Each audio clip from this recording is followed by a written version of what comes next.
kështu. Sekreti nuk tregohet. Nuk pendojmë, okej. Po shefun e tillë jam, se në jazz gjithmonë muzikën të parën e lëshoj në dhomën e gjumit.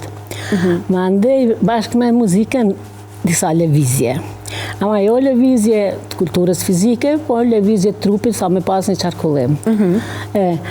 Ma ndej janë edhe disa gjana që njeriu, çdo njeri e ka mënyrën e vetë të relaksimit, me çka bëhet ma i disponu, me çka arrin. Janë disa gjana që apo di unë kur i bisedoj me shoqë ato habiten, a i provoja që ato, jo, skutoj. Po mirë. I këshilloni edhe shoqet në këtë aspekt, po sa ju dëgjojnë është, sa i marrin? Unë jam ujorë, veç shpërndajnë këshilla. Jo, ndëgjojnë, herë ndëgjojnë, që të kush i zgjedh ato që ka i pëlqen.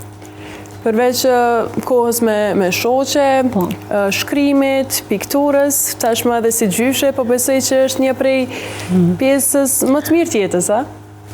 Është pjesë shumë e mirë për shkak se unë tipin e njeriut nuk e kam qashtu në format organizume, mu qunë ora që kaq, e kom që të punë në ora kaq, atë e du shumë lirin e kohës time, me shudzu në formë të lirë.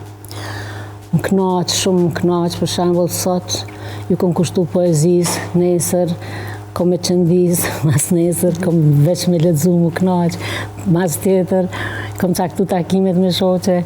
A dhe vazhdimisht kom qef me qenë çdo ditë ndryshe. Edhe i gëzohem shumë ditës që vjen.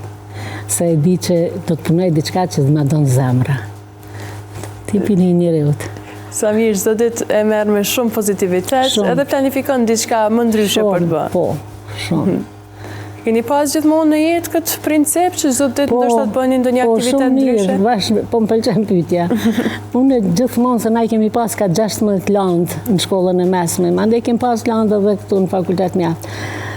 Kur si kom lexu me punu vetëm me një landë. Më bëj ke monoton, po gjithë një, dy. Kur lodhësha me një landë, e lisha ata me shake tjetër. Fa freskije. Andej, u kryke që kjo prapë u këthejsh atë e para që ka i mbeta borqë. Për mos më bëhas njëherë bajat. Nuk tolerohej ajo të në kohën, për shembull vetëm me një shpreje, Po, kalojsh anë tjetër në diçka ma ndryshe. Jeni ju ajo që e cekë që shpërndani edhe pozitivitet, edhe këshilla, edhe gjithçka. Po, raporti me besat, me nipat, e keni kalu ndoshta edhe këtë frymën, me vazhdu ndoshta të muzikës, të artit në përgjithësi? Po, shumë. Unë sa herë që kom fillu diçka me punu, gjithmonë i kom marrë edhe ata. Në artin e bruj, pa ta marrë edhe piktura e djalit nipit tim, u bo piktura ma e mirë ditës. Se ku me ditë, është edhe pak gjeni, ndoshta, po edhe me shumë interesim për cilët që shkon ajo procedura. Është pak ma ndryshe prej tjerave arte.